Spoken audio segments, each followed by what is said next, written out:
Hey, everybody. Sorry we are late. We are still waiting for Dan. He got stuck on another stream, and Dean, well, he went to go get himself a bagel while we were waiting. But I am joined by Matt Six Bar. Hello, Victoria. How are you today? I'm doing great. Thanks for having us. Oh, Me, yeah. Well, us. you at the moment. I don't know what happened to Billy. He's been sort of missing in action all day. I'm sorry, Amit. You don't get to bully him from the chat this evening. I know you were looking forward to that. Um, so what is up with you, Matt? Just working on Rock and Roll Ninja and Yeah. talking shit on Twitter while I'm holding my baby. It's You're pretty doing fun. the lettering for this book, is that right? Yeah, yeah. This is Um, I'm kind of messing with it right now, just helping them with the graphic design. But as soon as I'm done with the ninja stuff, yeah, I'm gonna be doing the lettering for Goblin Girl. I hadn't And even looked to see when it was going to be. like, Oh, June of next year. yeah, I So yeah. mean, Dan is pretty much done with the inking and the gray scaling, the gray wash. So it's Uh-huh. just Billy coloring it right now. Is what we're waiting for. So hopefully that is just like a really far out projection and it'll come out before that. I think so. I think Yeah. so. Like the lettering won't take long at all. So it's just a matter of getting Billy to get it. And I don't think Billy's working on anything else really big. I think this is his main thing. So Well, you had done that UN comic book that my the name of it's escaping me at the moment. Did you yeah. do the lettering on that one too? Yeah, yeah. I did all the cover work. I did all the graphic design work, and then I did the lettering. Oh, very So cool. so it wasn't too hard to just You know offer when offer to help.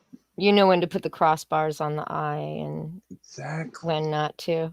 But it's funny. It's like I'm pretty good with my spelling, but I still needed like an editor.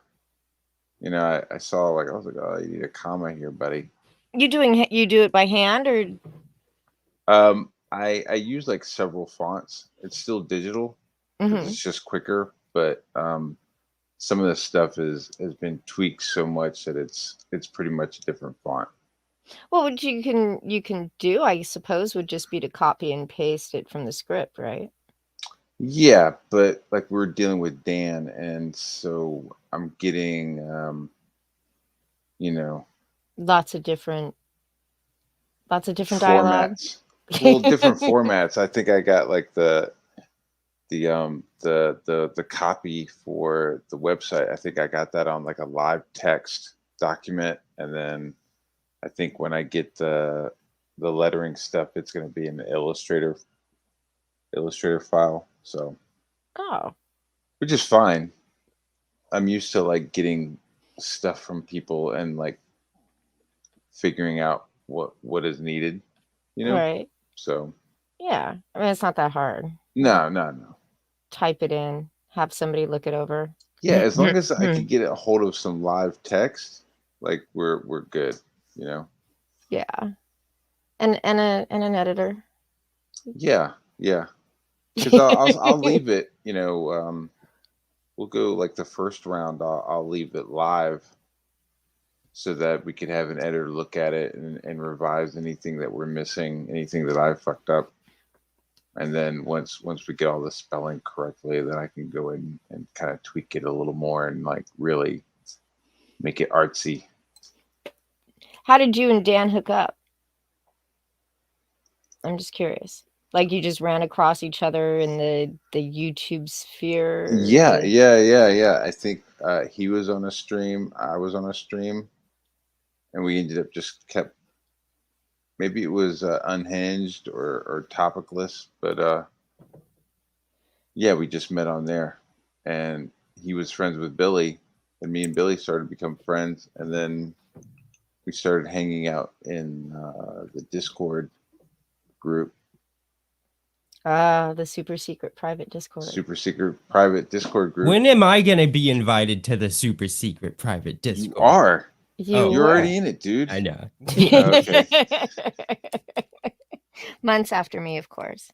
So that was just like months of everybody just kind of working in the same digital space, but not working together yet.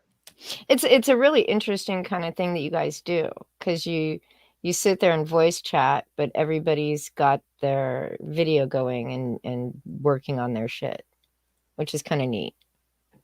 Um, I think that's a cool way of working and getting everybody that way. Everybody can, kind of talk about it in real time and what's going on, because sometimes things need direction and Yeah. another set of eyes. Yeah. Yeah, absolutely. You can get, I think you can get a lot of what I have noticed is people that tend to work too much on their own and don't have other people looking their stuff over. You look at it and you're just like, oh, like just the perspective or the like crazy tangents and things that are just unfortunate.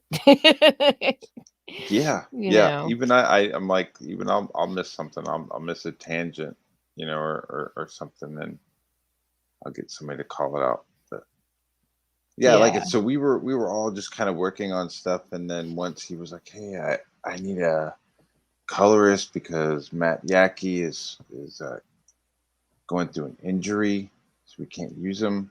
So then that's when Billy stepped up, and then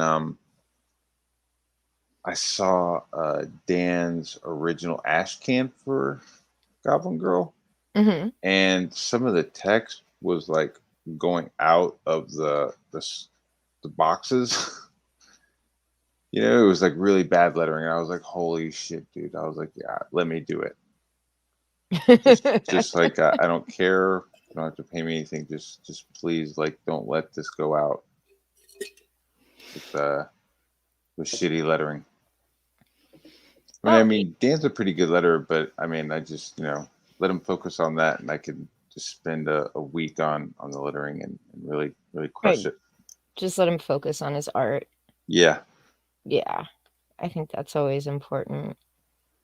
Um, so I'm going to go ahead and share this just while we wait for him. I did pull the stuff off of the Indiegogo campaign. I had he was very close to the chest on the stuff that he had. You know, anything else that he had that wasn't on the campaign, didn't really want it shared. Mm, Mm, sneaky pants. Sneaky fans. Well, no, that's fine. I mean, surprise people at the end. I do. I I'm a little iffy on the OC, only because it's not my thing. But I love the rest of his art. It's all of his fundamentals seem to really, really be strong. Yeah, that's the You cool know, thing about it. When you look past, the extremely large breastises. yeah, when you start seeing like his drawings where they don't have giant breasts. Yeah, Uh-huh. he has like good anatomy. He has all the fundamentals, just like you said. He really just decides to go huge and big. I actually, Fits that's great. Huge and big tits. huge with like uh bagel nipples. Like the nipples that he draws look like bagels. Bagel nipples? Yeah, I guess you'll As see long it as the eventually. boobs are huge and big, who can complain? Lizards lack memory glands. Yeah, because they're not mammals. They got the little what's a little lizard butthole? What's that called? Lizard butthole. I would assume that they're called lizards' buttholes, but It's like Yeah. they have like one hole and they do everything in of it and out of it. Waco, I don't know. never mind. Sorry, I was Yeah. They only Lorenzo have talking to Lorenzo. oh, altrusions don't have mammary glands. Poor things. How do you tell each other apart? That's a real shame. It is. It Because really big is. lizard boobies would be awesome. You guys are missing out. I'm sure there is a furry subsect of lizards somewhere, and they have boobs. I Lift don't up know. my scales. God, furries creep me out. They really do. Lorenzo says we all look alike,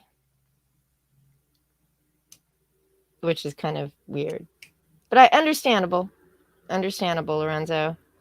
There aren't enough green ones of us, I suppose. There goes a big truck passing by my open window. It Sorry sounds about that, like a everybody. toilet. I thought it was a toilet. I was like, is that you, Matt? That's I'm There better not be sorry. a truck outside. I had to open my window. We just needed a little extra air. Is I didn't know how long this was going to last, and I couldn't like run out to have a cigarette while I was waiting, and so I'm actually going to be smoking in my room. It's not something I know. I don't normally do that. I don't. It makes everything stinky yeah. and I'm gross. here to say hi to my babe Dean. Aw, Midnight. hi boo. I love you, Aww. Hans. That's my bae. Yeah, we initially fought over Dean, but I let him have him. Mm. Yeah. No, more like Hans rescued me from the grips of the evil Vicky, and I thank Oh, him every day. that's just awful. I know you are. I am. I am. And proud of it. You know? I mean, somebody's got to keep Comicsgate on their toes. Yeah. Comicsgate. Yeah. What do you think of our little community? So far, Mm-hmm. I think it's really interesting. I think there's a lot of cool people, and I think with anything, there's the oddball. I think with anything, there's like some kooks. Mm-hmm. Now, who are the kooks? No, I'm joking. I don't You're know. not gonna put your own blood. No, I'm just I'm joking. totally throwing out a blind item because I don't want. Maybe I'm a kook. I don't know. I think But you are. yeah, I'm totally kooky. Um, the like we all need I to mean, you're stick drawing together stuff is really weird. I you're think. drawing rock and roll ninjas. That's kind of kooky. Yeah, it's fun. What were you Yeah. saying though, Matt? Sorry. What? Maybe it The wasn't. the kumbaya portion of Comicsgate, probably. Yeah, The I whole think that's a little weird. I mean, I think with so many new campaigns, I think that might. I don't know. Maybe not dwindle. I don't know. I came in. Maybe I'm listening to too much rap. I'm like fucking whack MCs. Like we're gonna be dropping some tracks. yeah. Gonna blow their shit up. Like And no, another don't buy one. their shit. Buy our shit. Yeah, well, it happens from both ends, right? It happens from inside Comicsgate, where it's all about Comicsgate. We're Comicsgate. And then it happens outside of Comicsgate, oh, those fuckers over in Comicsgate. But there's so many different individuals and, and things that happen. There are, you've got creators that are chronically late, and then you have creators that are always, always on time, whose campaigns don't, last for 2 years, Mm-hmm. and little guys that have sold their own blood to get their book out so it'll be completed before their campaign goes off, and while you've got big guys who make you wait for like a year after you're supposed to get your book. It's a strange little thing. It's sad to see it's sad to see things not resonate with an audience, and I guess that kind of is what it comes down to, you know. Well, I think there's Right? I mean, I don't know that it doesn't resonate. I just think there isn't enough opportunity to get eyes on all of the campaigns. You know, a lot of people don't watch the smaller channels. You'll see no, a lot they're of just small. I mean, yeah, what's the views like? Less than 20? I mean, like right now we'll be lucky if we hit 20 tonight on these kind of streams. This is like, you know, that's just what happens. Yeah, our drama content does great. Yeah, our drama content does pretty good. You know, but people you'll have the regulars that are, you know, show up almost for all of your streams, which is great, and I appreciate every single one of them. They're okay. Dean has a hate relationship with the chat. But, you know, the smaller channels, the viewers tend to be small, the channels just tend to be small. So you get these new guys coming onto these really small channels, and just not enough eyes get on them. That indie, what do they call it? Comics Go. I don't even remember at the moment. The CG indexing site. You know, most people don't even know anything about it. It's a little cumbersome to get through to the bottom of the scroll to the smaller campaigns. You know, when CG first started, you had almost everybody was able to at one point or another get on like Ethan's streams.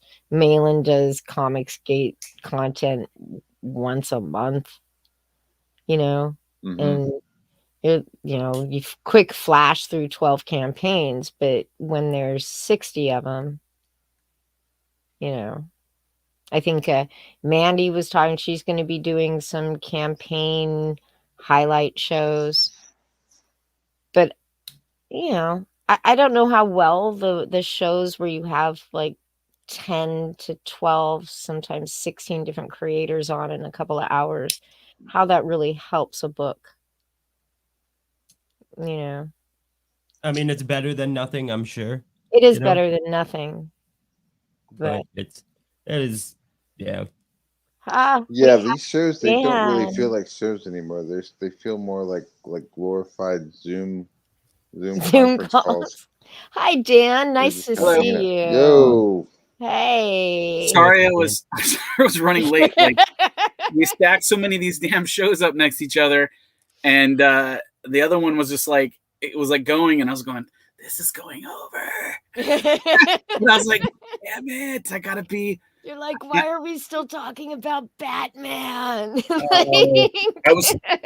trying to be like nice, like, and not be like pushy about anything, and it's just like, man. And at the same time, it was great.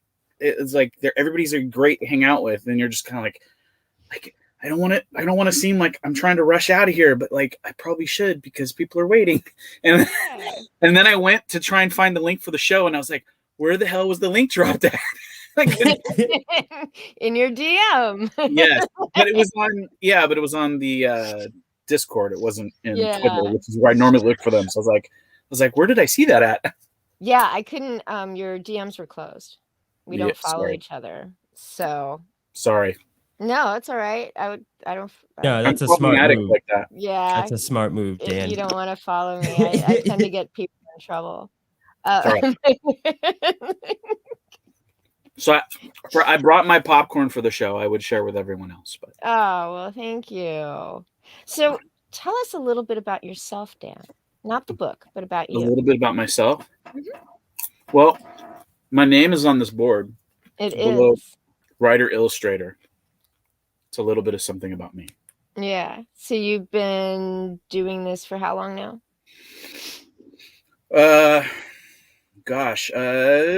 Since like, how long has it been? I think I've been trying to draw comics, like actually trying to make my own comics since I was a freshman in high school, which would probably be Oh, How old you are now? my birthday's tomorrow. Happy birthday. Yeah, in like a couple hours. So let's see. Mm,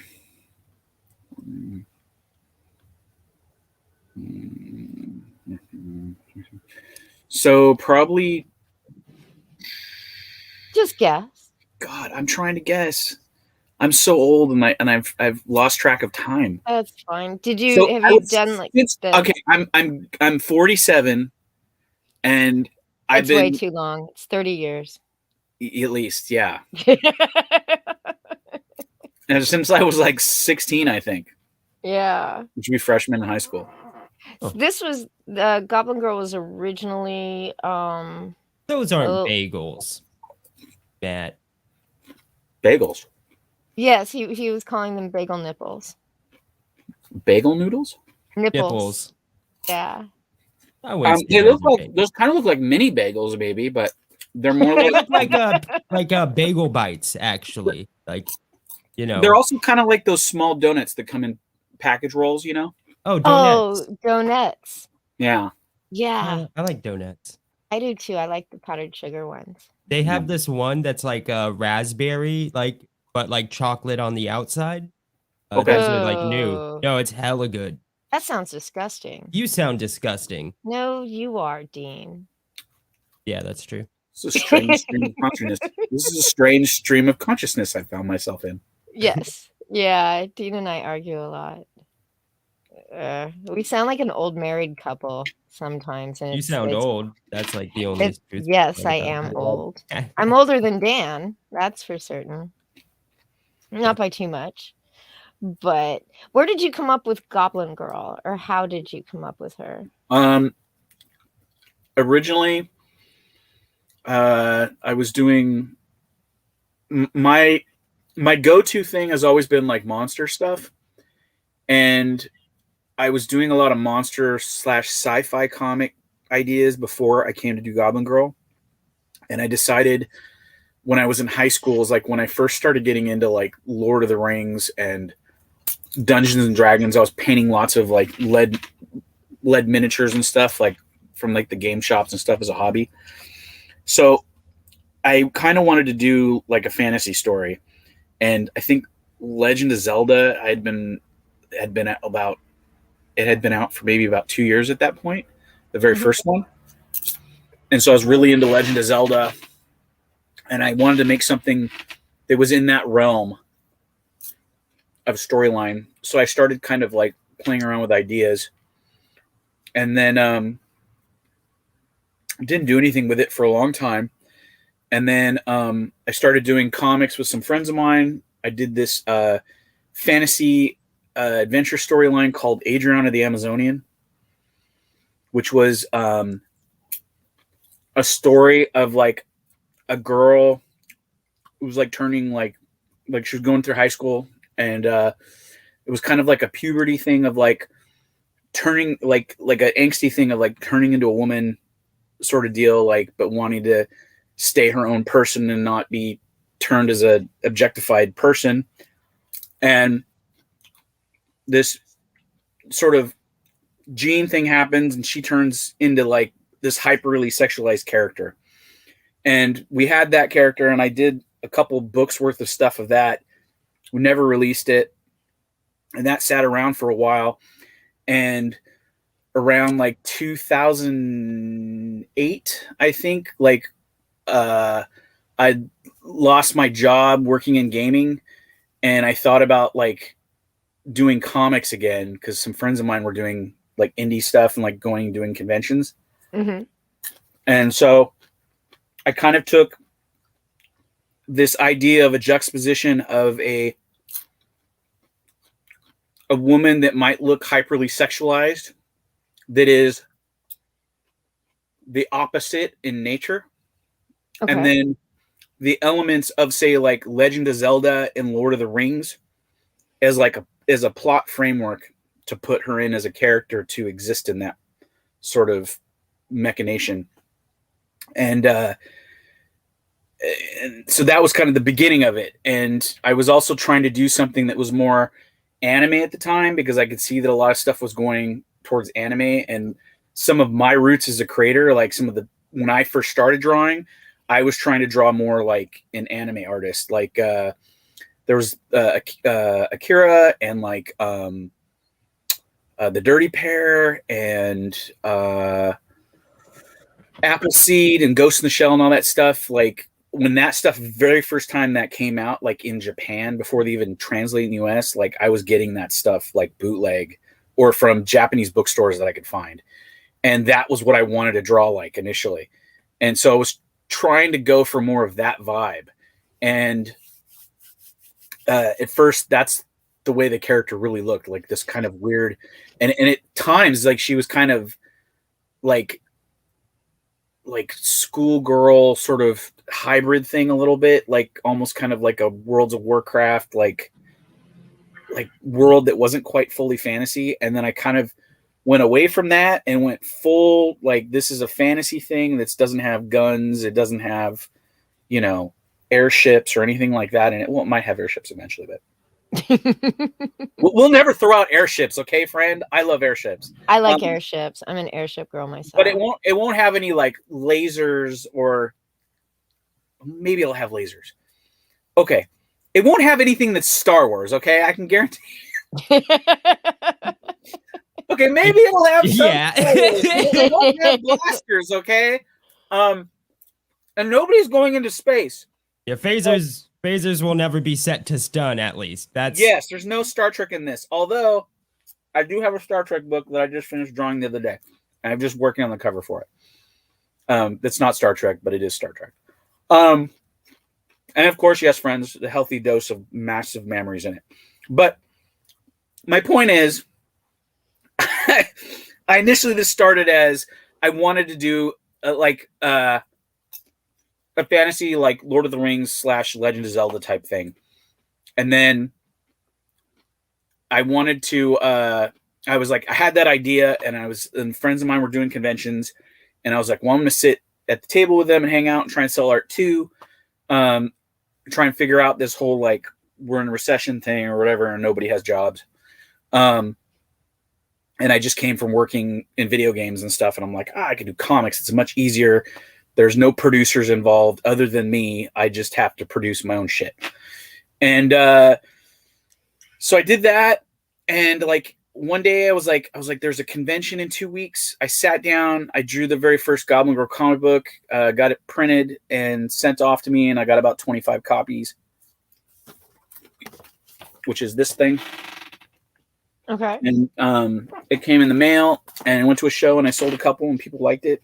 And then, I don't know, then life started getting busy, and I was with somebody at the time that didn't like that I did art as a hobby or as work. So I kind of set all that stuff aside. And you should have kicked her to the curb. Yeah, boo. Boo. Sorry. That relationship ended.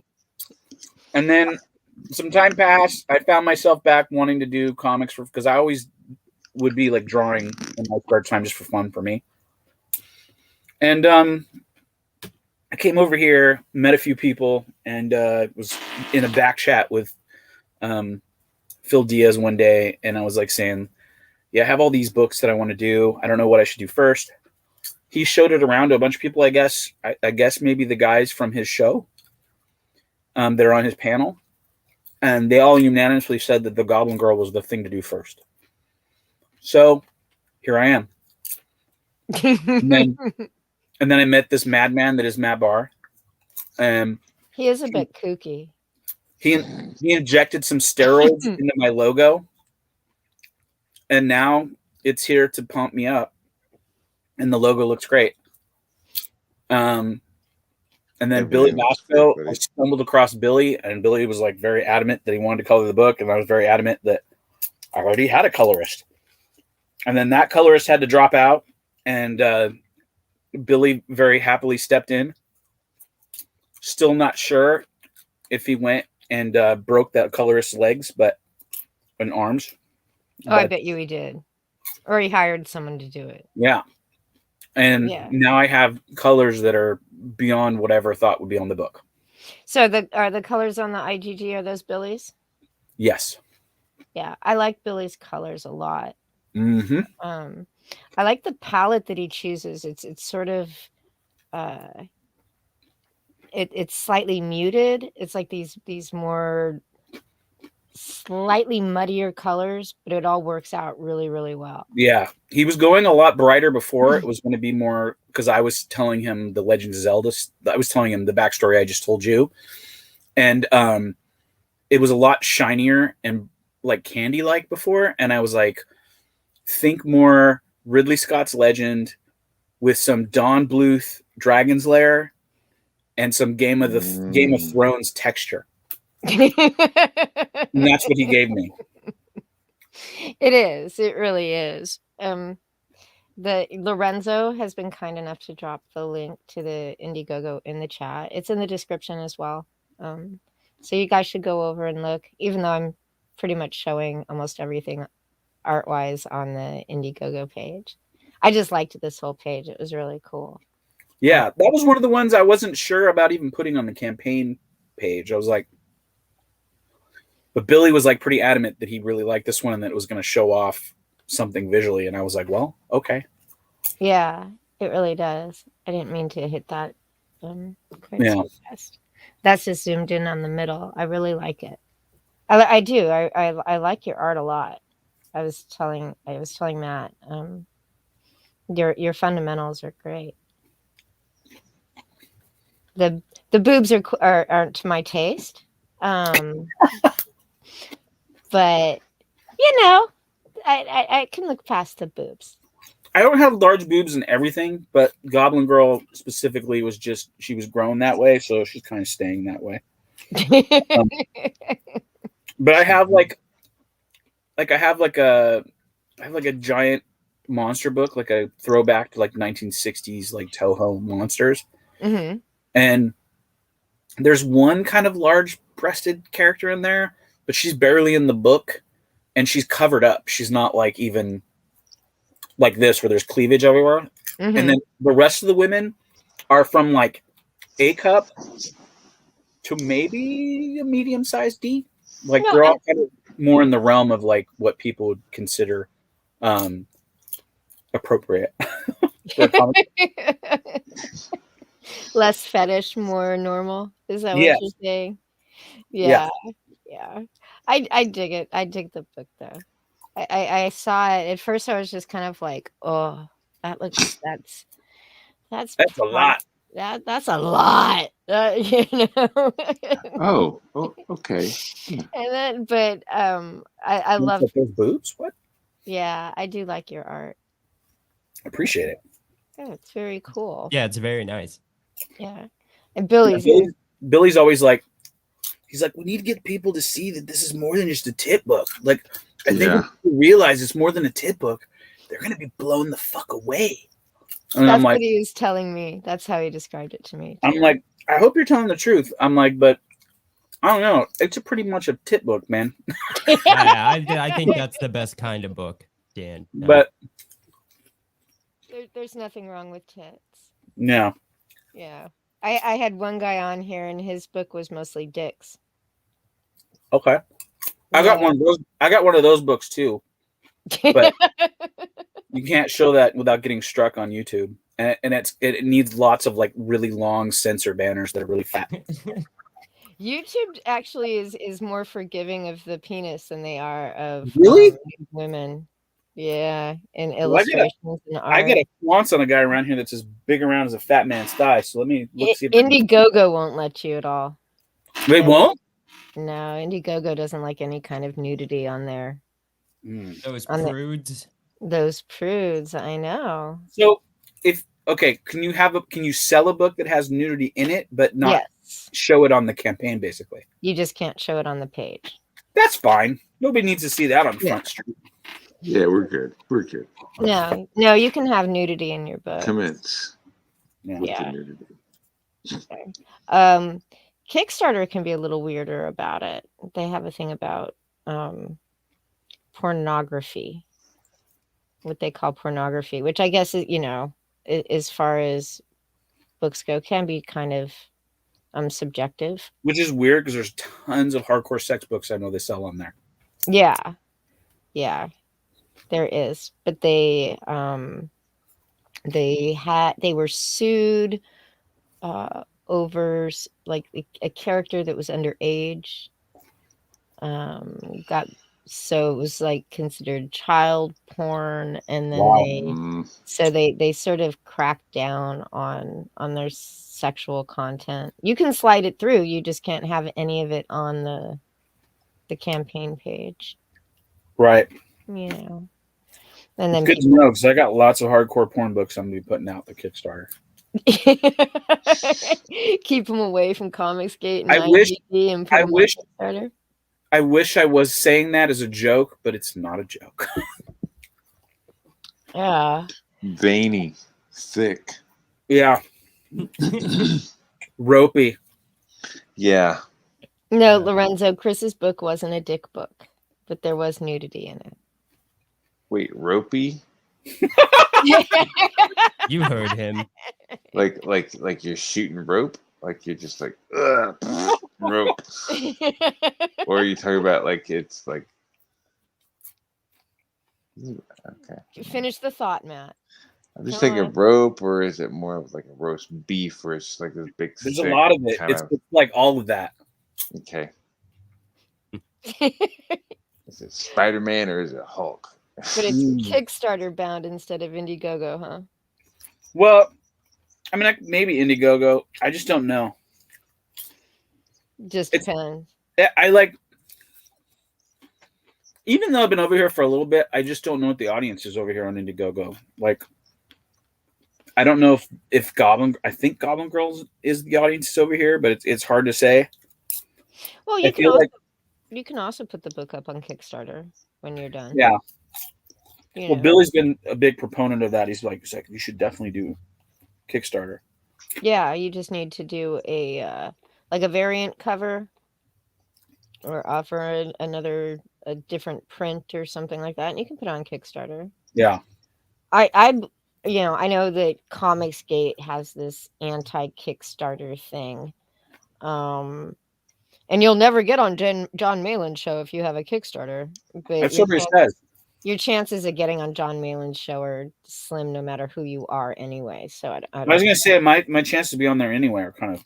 Well, not just you. I don't mean as you. I just sort of mean like you in general, like because he rarely ever does them, and he can only have so many people on. But yeah, I'm a big proponent of trying to make your money where you can. That's what it should be. I like this whole thing of, I don't know. I get the whole like fuck them, they fucked us over thing. But if I can sneak in there and steal some of their money, like, and their customers, I'll do it. Yeah, dude, get your money wherever you can get your get money. It. Like, yeah. Even do Amazon and Kindle. Yeah, that's what I was saying. Because you've got the digital files already, because you print files. They probably just need a little adjustment. So you go Kindle. Then they do a print on demand through Amazon.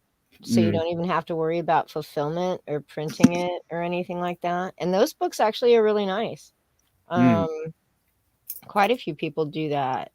I mean, I know one guy, Chris that we had on last week, because he doesn't sell a lot of copies of his book, even on his campaigns. They're just really small, super small campaigns, $500 goals. Is he just does them through Amazon, and then buys the copies through Amazon and has them shipped to him, and then he fulfills them. So he doesn't even have to worry about a printer. Right? Yeah. So there's all sorts of options out there. There's Indie Planet for digital. I have a book on Indie Planet right now, actually, but it's the Kaiju book is on there. The Kaiju book. Yeah, that's the giant monster 60s monster book. Tell us about that. Can you tell us about that a little? Yeah. I can show you the book. I have a copy right here. Kaiju's dope. Here, let me. There we go. Oh, very cool. Kaiju Saki. Yep. That's what it says. It should be still on Indie Planet. It's got stuff like that. Very cool. You can see the zippers on the monster suits. So it's like B-movie monsters. Yeah, it's supposed to look like a movie shot like in the 60s. It's got like the space aliens. I don't know if you can see, but there's one up here. I don't know if you see. Okay, yeah. Can you see the seam on his puppet? Yes. Yeah, right there on his It's face. like a Thunderbird's puppet. There's a shot that has like a forced perspective miniature that looks like the guy's like looking at them, talking to them. But if you look at the frame, they're actually on like a forward plane and he's in a backward plane looking at them. I don't think it's in this book. It was in the second volume. But then everything is like mod, like 60s, like UFO sort of looking design stuff. Oh, very cool. But I gave a copy of this to Jon Favreau before he shot Iron Man. He'd just done Zathura. I had a black and white copy of it. And all I'm going to say is the Iron Man house looks conspicuously like my main character's house. It does. Right. Like It does the indeed. round sort of living room seating thing area with the beach house overlooking the cliff. Yeah. So he said, "Go find me this house. We're gonna shoot in it." maybe. You never know. Anything's Yeah, possible. I handed it to him as he was getting in his car at a convention that I saw him at. That's very. Never heard from Mr. Favreau. Never heard from him again. Please, No. sir, please, sir. Rejection. But he took my house idea. Who did my 60s house idea? Whoops. I don't know why that's freaking out like that. Have to close that. Close my PowerPoint. But yeah, that's another book I have in mind. I mean, it's mostly done. I got like 3 or 4 issues drawn. Got a lot of stuff. There's this company called NBM. I don't think they're around anymore, but they would reprint a lot of like they were like a secondary arm of like heavy metal, I believe, where they would bring over like European comics and print them in trades after they'd been serialized in heavy metal. Mm-hmm. And I'd talked to the publisher. I'd talked to the publisher at one point, and he was interested in me doing a book with him. So I did a whole like fantasy like barbarian thing. It's like a straight up just a sex book that I still have that. I got like over 100 pages of that. You're super fast. I try to be. Super fast and really good. Like you don't really do a lot of like breakdowns or thumbnails. You just start at the top left corner of the page and then just start working your way down. Kind of. I guess it's how it works, right? Never thought about that. I do. I just start at the top left-hand corner like you're reading it, and I draw it out as you read it. Another panel. Oh, you know, it'd be cool right here. Big giant panel of this. Beep, beep, pop.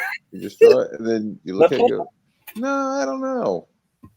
And then you like move it along, and then you just like redraw it. Yeah. It's like, holy shit, dude. You do any scripting of it beforehand, or you just like already just have it in your head and plop it down on the paper? I'm always just curious about people's occasionally. process, that's all. Occasionally. Give me 1 second. I think I have my form of a script right over here. Is it handwritten? Matt Bart. Yeah, it's handwritten. Oh, Jesus.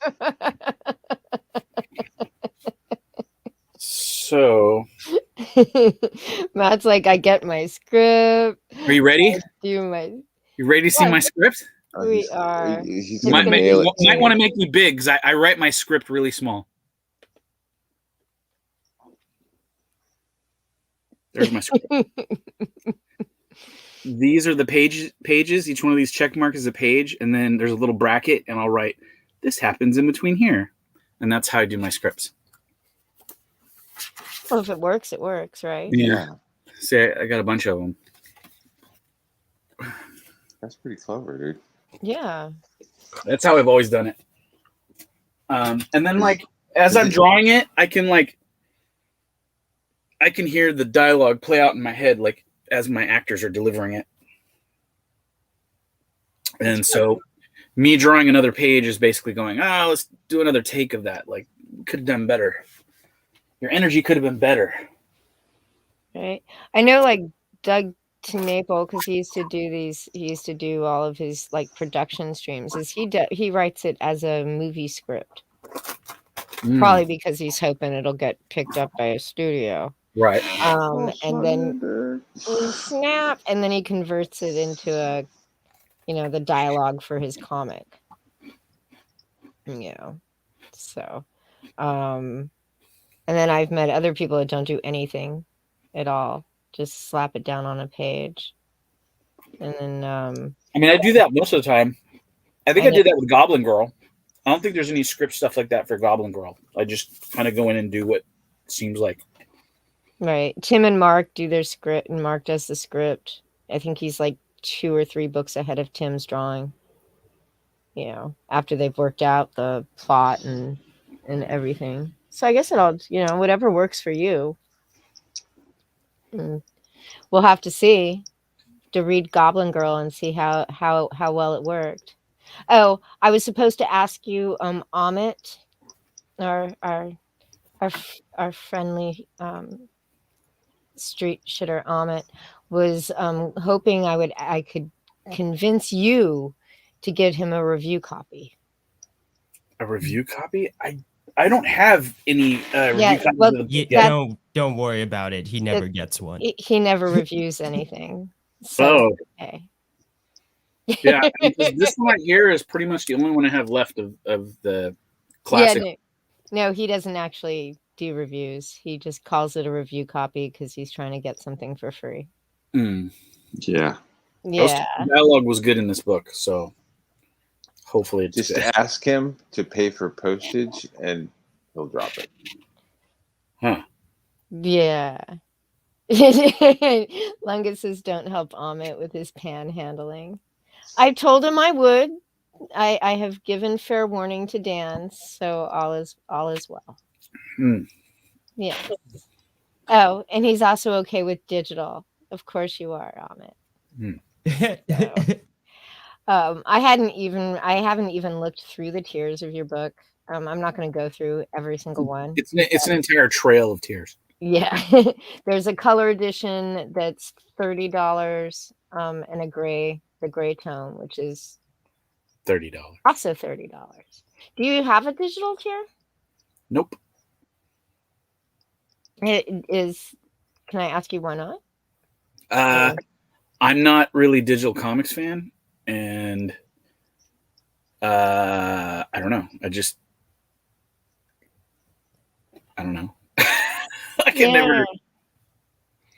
You don't like them, so you just don't do them. I can understand. Kind of, yeah. I'm kind of here to sell the book. I feel like as much as the digital thing is cool and all, I don't feel it's.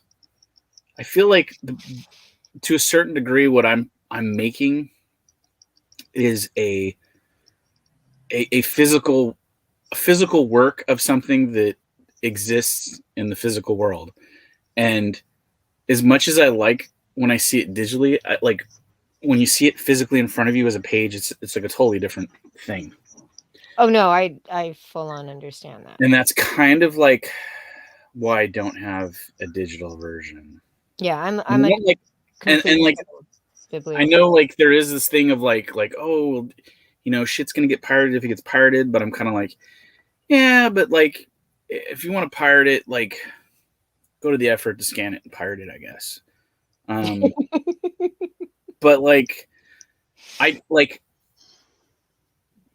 don't know. At the end of the day, I would like to make a living at this, but I'm really more here to do this to make the thing. So I like the physical aspect of the actual book. and that's Yeah. and I'm the same way with the art. It's why I don't do digital art. I do it all by hand because this is different than what you would even see if you had the black and white book. It just physically in front of you, it's a different thing, which is why like I have original art tier on there. It's like $300. You get the black and white book and a page. Mm-hmm. But at the end of the day, I hope nobody buys any. I think I sold one, but I don't really want to sell my pages. Like I like the pages. So I'm kind of like, yeah, you can have the book, but like it's a weird thing. But yeah, I'm more of a physical copy guy. And I know like my sister, I don't think she buys some stuff physically, but I know she's mainly a digital reader. She reads most comics and anime stuff digitally. She even like when she watches shows and stuff, it's like digitally, whether it's torrent or Netflix or whoever has it. Like it's a different sort of environment. But like where I came from with this is that this is like I don't know, like I mean I need the digital world to sell the books right now, like with like Indiegogo and everything. But at the end of the day, I'm like, this is kind of like me going to a convention and setting up a little table, and there's a little shoebox with a little stack of books that I printed, like 25 books, and hopefully in a couple years, those 25 books will sell. And you see, I'm a complete and total bibliophile. I like everything about physical books, like the chat's heard me say it before. I like holding it. I like flipping the pages. I like the sound that it makes. I like just the feel of it and the smell of it and everything. Yeah. I like newsprint. Like honestly, like as nice as stuff looks on the nice paper that like Cyberfrog prints on and all these other people, I think the only person that's making them is going to sound harsh. The only real comics out there are Alterna comics because they smell and feel and look like comics. Like comics.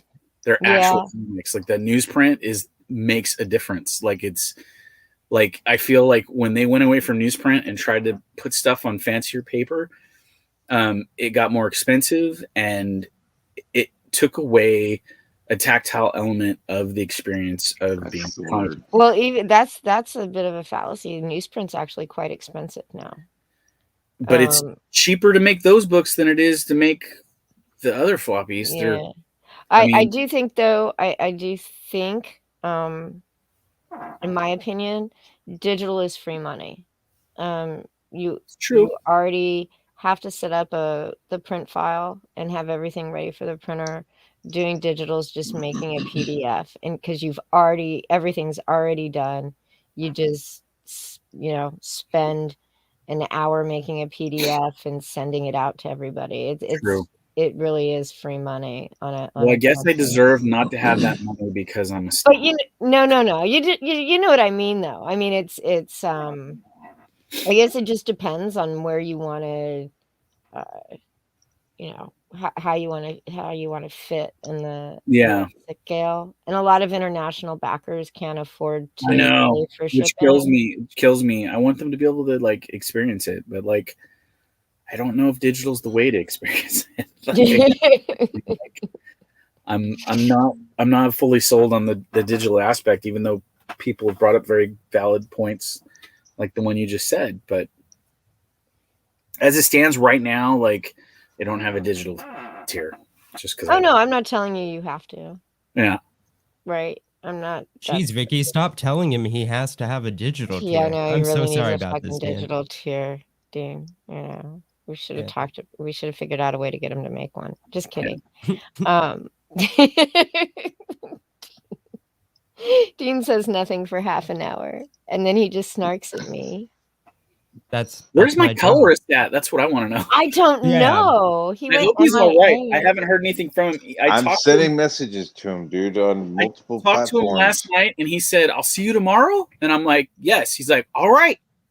Yeah, I haven't. That was the last thing I heard from him, so I'm hoping he's all right. I Maybe DM'd he's him just earlier asleep. today. Maybe Yeah, he he has been keeping odd hours lately because he's gotten this big like card game thing that he's been making card stuff for, and he's really been like cramming to get some of these card arts to look like, amazing, because he's got like some partners that do amazing colors well. And I feel at times like he's kind of like they're above me when like they're all kind of like, in my opinion, they're at level together, Yeah. So I feel like he toils sometimes late into the night to deliver 210%. So I mean, that could be it. Could just look overslept and just been stressed. But he does beautiful work. He does. He really does. The stuff he's done on this book is at times like he's like told me when he initially started, he was like, the pages, just I'm letting you know up front, on Front Street, that like pages are not going to look like cover work. They're going to be a little bit like less than cover quality, just because like they're pages, they're not like covers. And I'm like, yeah, that's fine. And then he started coloring the fucking pages, and I'm like, yeah, you're kind of lying to me, bro. These are like some of them are better than cover. Like, some of the shit you're doing is kind of crazy. And so I don't know, and I think that's because he's enjoying coloring the stuff, I guess, is the only way I can take it. That like he likes what it is, like the visuals of it, so he wants it to look even better, so he toils at it a little bit more. So, but I don't know. It's the best I can say about that. But everything he's done so far, I'm just kind of like, oh, yeah. Yeah. I kind of want him to finish the T-shirt design for the campaign, so I can get some samples printed up, so we can have some of those early. But I hadn't even noticed the T-shirt. Wait and see. Yeah, there's a T-shirt. It's in the Goblin's chest, which is kind of like appropriate and intentional. And the Goblin's chest here is kind of like the. This is yet another thing I stole from the forefront people that were doing this before I came over here. Ethan had the executive tier, which I loved, and I was like, yeah, I should do something like that, like an all-in thing. That'd be awesome. Mm-hmm. And so I kind of did that. So I made this one tier, and basically, like, it's going to have stuff that's only going to be available in there, like for several reasons. One, because if I had to like make tons of it, it would probably be really expensive, and B, I just thought it'd be cool to have a unique tier that had some unique stuff in it. So I have that one. It only lets you. The only unfortunate thing is it only lets you like name like 10 things that you have in there. So if you have more than that, then it's like, oh, you can't put all that in there because you're not allowed to name that many things. So there's a few things that aren't in there. You should list it at the bottom of the IGG page. Maybe. That's what we're gonna do. We're gonna start. Well, I was hoping like this couple days that I have off, because I'm off Wednesdays through Fridays for my day job.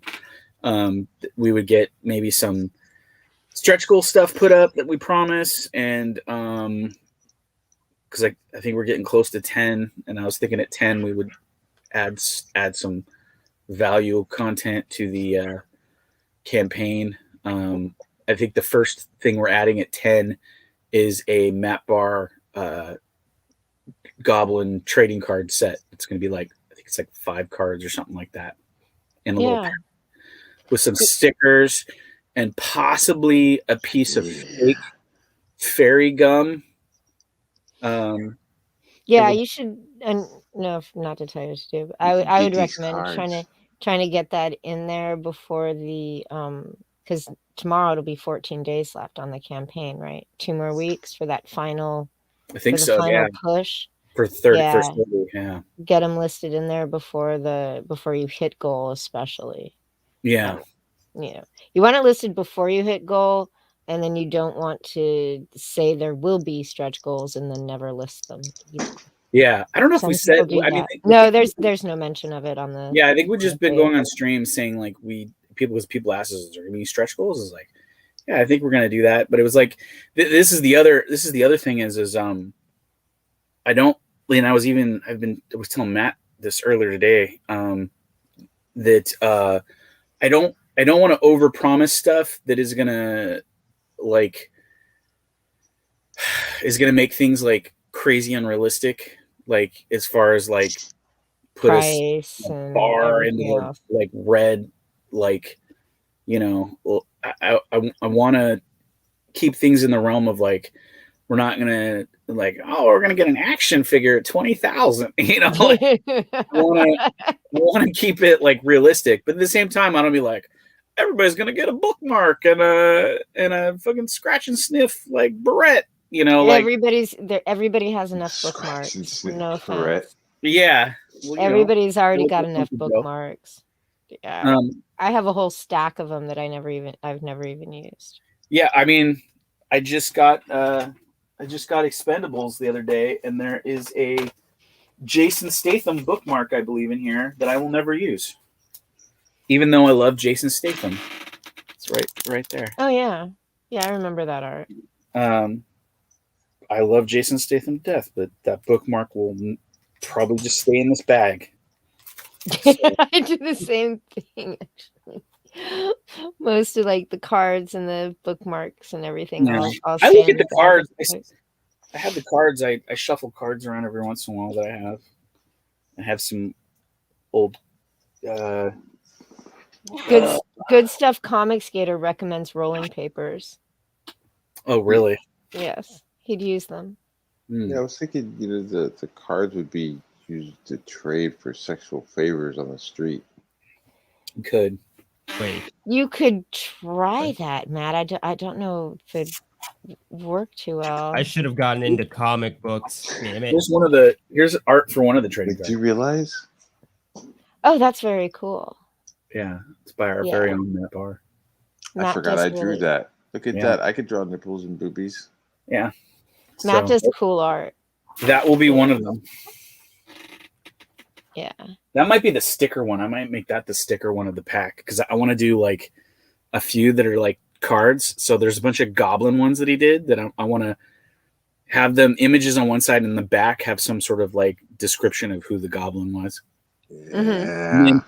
Yeah. And then one card in the thing will be a sticker one. So I was thinking that one could be the sticker one.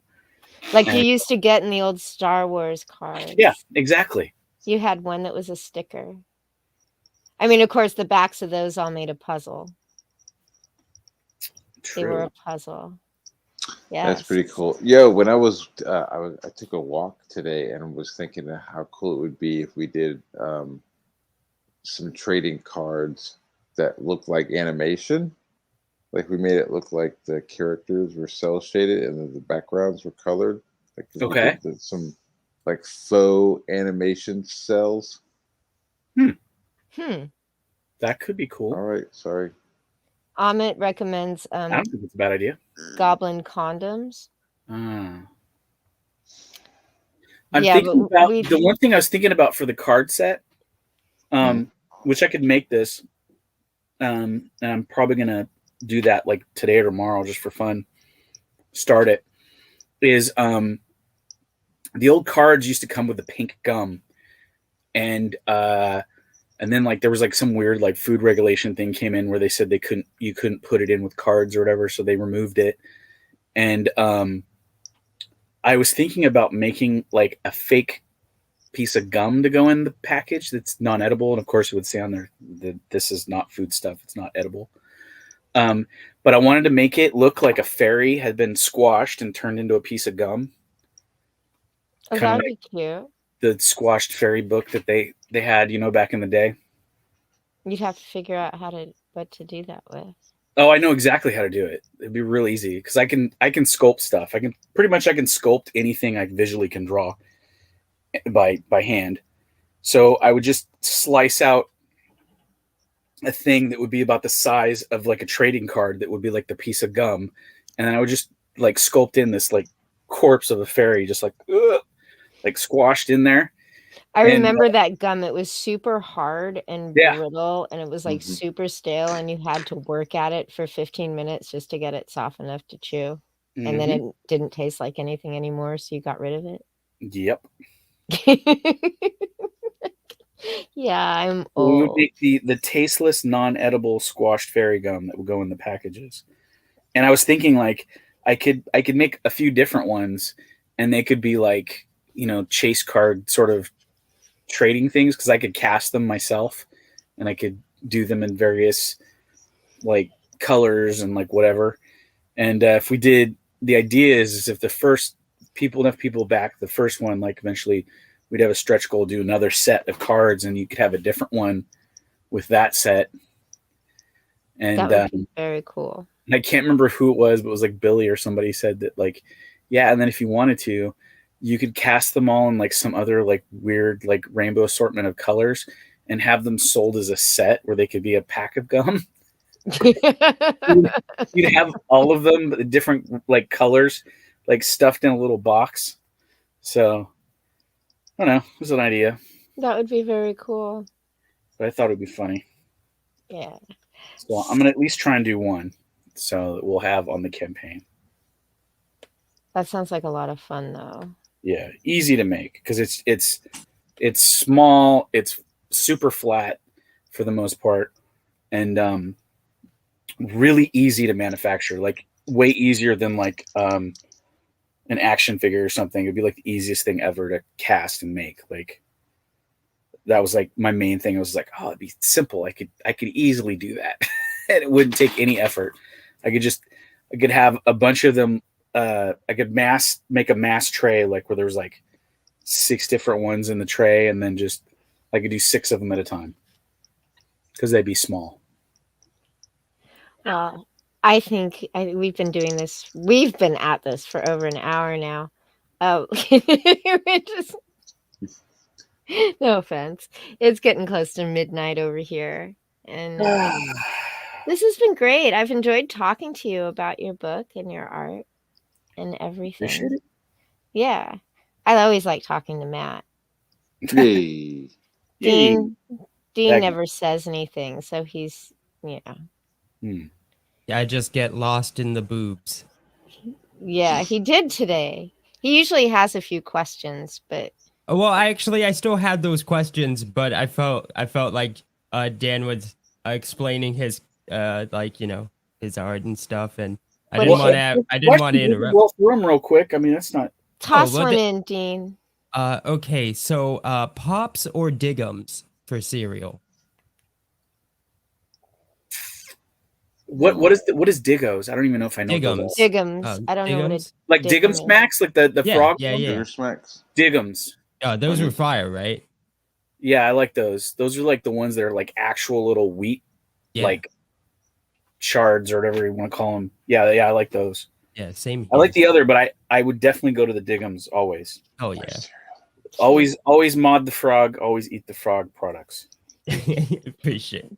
Dean doesn't read comic books. I don't. I'm just here for the funds. Is there any other one? Any more inquiring questions? I'm. They're all breakfast related. I wouldn't even. Don't even give me the. Any other breakfast related item? Okay, so waffles or pancakes? Pancakes. Ooh. I'm a waffle girl. I do like some waffles, but I also like pancakes wrapped around sausages. Pigs in a blanket. You guys are all wrong. French toast is the answer. French toast is good, but you know what's even better is 6. no, not well. That's all right. Let's be honest. Breakfast French is the toast- most important meal of the day, French toast? Matt. French toast with like ham and some cheese on it. You know, like Ooh, the- yeah. Oh, a the- Monte Cristo Yeah, Monte sandwich Cristo. with the Some jam powdered sugar. inside. Oh yeah. Jelly. Oh Oh. yeah. Yeah, man. even Yeah. better. Toast right now would be so fucking dope. Even better, that sandwich eaten inside the building overlooking the Pirates of the Caribbean ride. I know. Yes. Yes. Oh yes, yeah, at the yes. Blue Danube. The chef's Yeah. kiss way to eat it. That's like Yes. that's the only like times that I ever eat a Monte Cristo is every time I go to Disneyland. Yeah. I have the to get one. I I get always one. go twice. I do the Monte Cristo the first time, and then I go for the chicken cordon bleu the second. Oh, the chicken cordon bleu is good there. Yeah. Yeah. I love I Disneyland food. I do. Yeah, There's a burger place near me that in the mornings they serve the that sandwich too. It's not as good as the Disney one though because they don't put the jam on it. No, it has to they have have the to have jam the in jam. it. Indeed. Yeah. There's a little food stall across the street, across the walkway from what's now the Indiana Jones ride. It used to, it used to The be the jungle Bengali ride.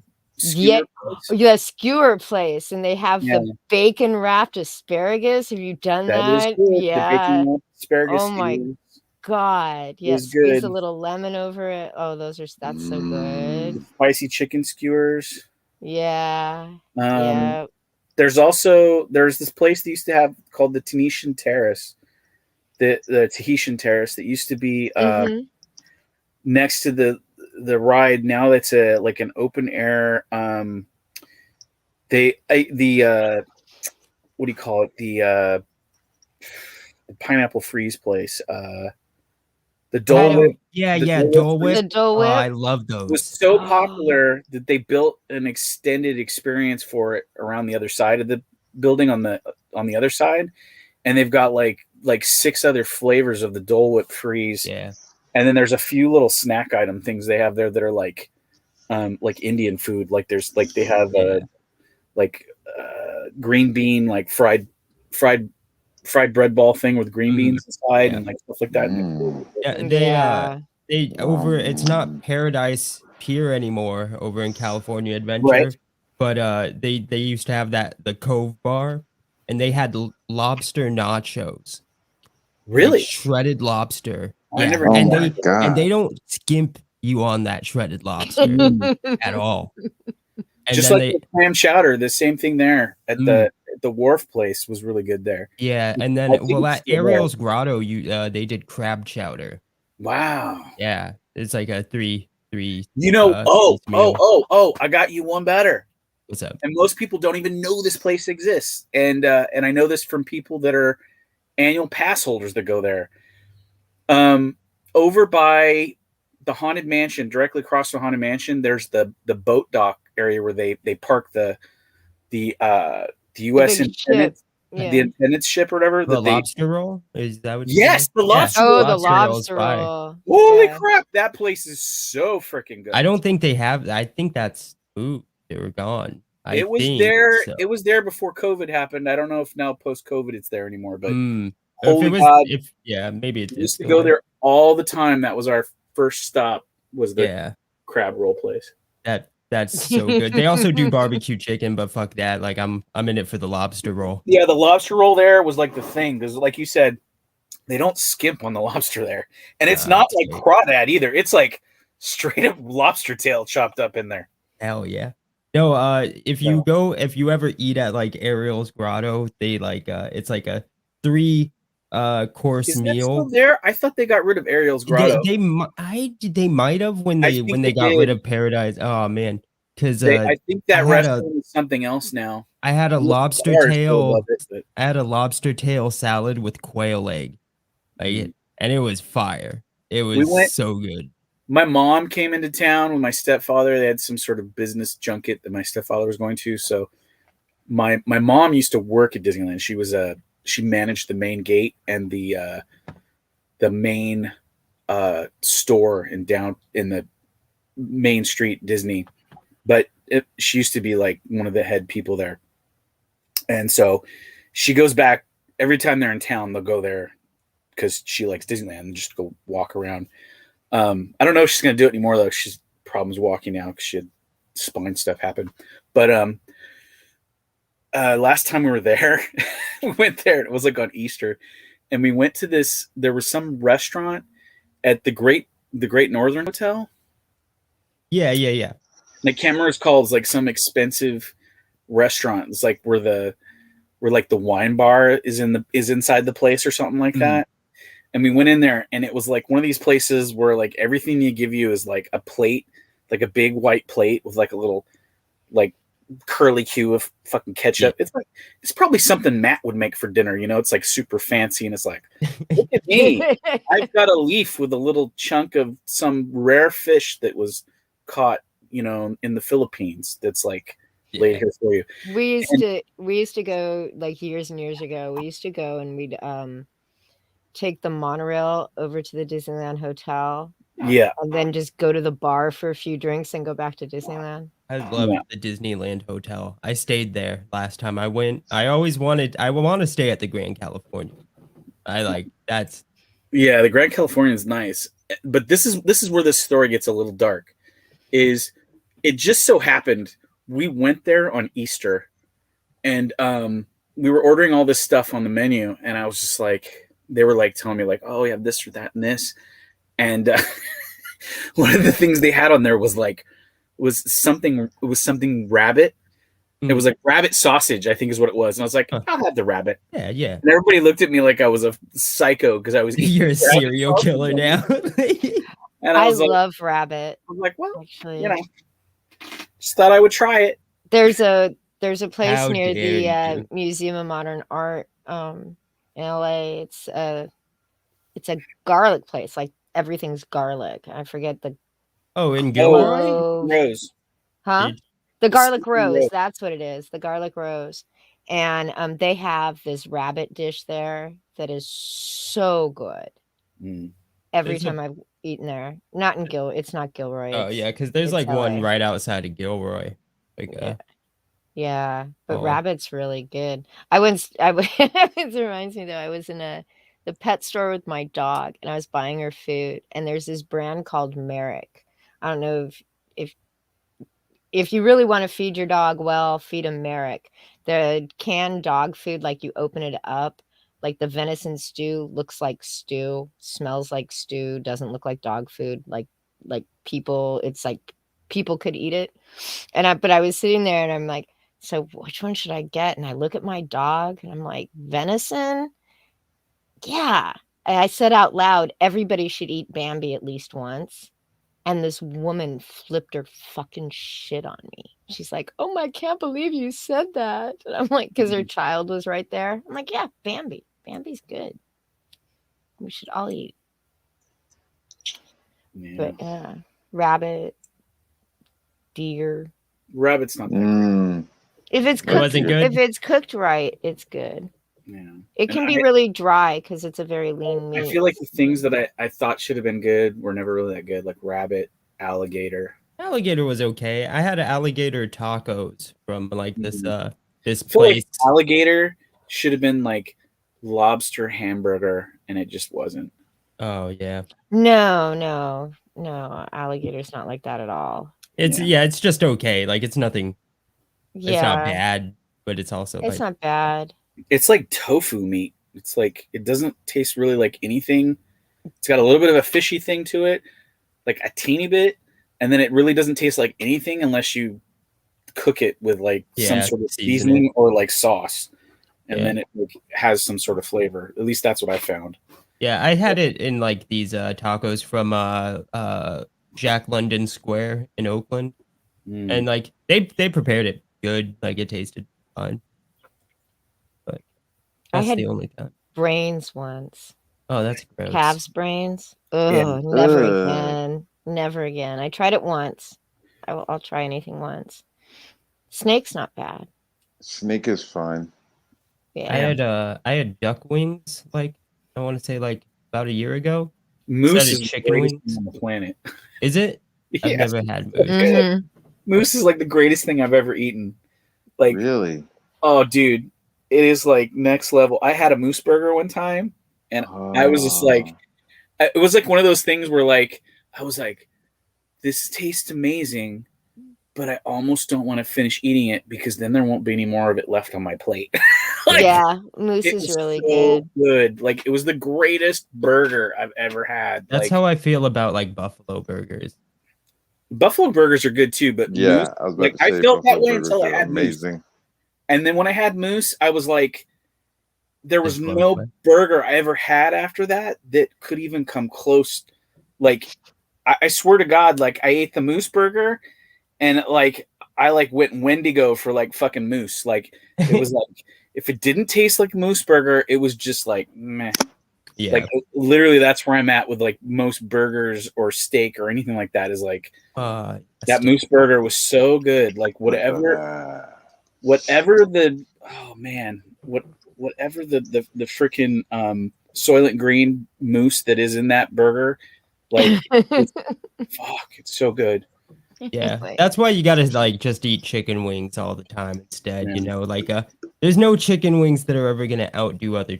Well, I don't mean like that, but like there's never gonna be like a dish find- of chicken wings that just like you'll never be able to enjoy. I just chicken find wings. in general, like chicken to me, like it's all right. I mean, I Yeah, it's not my like favorite by eating it. far, but I like chicken eating wings it, are but it is fire. like one of those things where I'm just kind of like, Fried chicken. Hawaiian You like barbecue fried chicken. Well, even that, even to a certain extent, I'm like, No, Like no, no. chicken- The, like- the like Hawaiian chicken- barbecue, they Yeah. actually coat it in usually like in some sort of jam or marmalade before they before they batter it. If I'm Oh. having a Hawaiian barbecue, I'm gonna like eat a shit ton of like spam musubi. I agree with that. I agree with That's that. hella When it good. comes to Hawaiian barbecue, I'm more ham and spam. The Colby. so good. Yeah. Hey, I just to break this. I got a boogie. I hear somebody. Yeah, we do out there too. crying. We all do. Sniff the cry. Thanks There we go. everybody for Sorry, joining Matt. us. The link to Goblin Girl is in the description. Everybody have a great night. Thank you.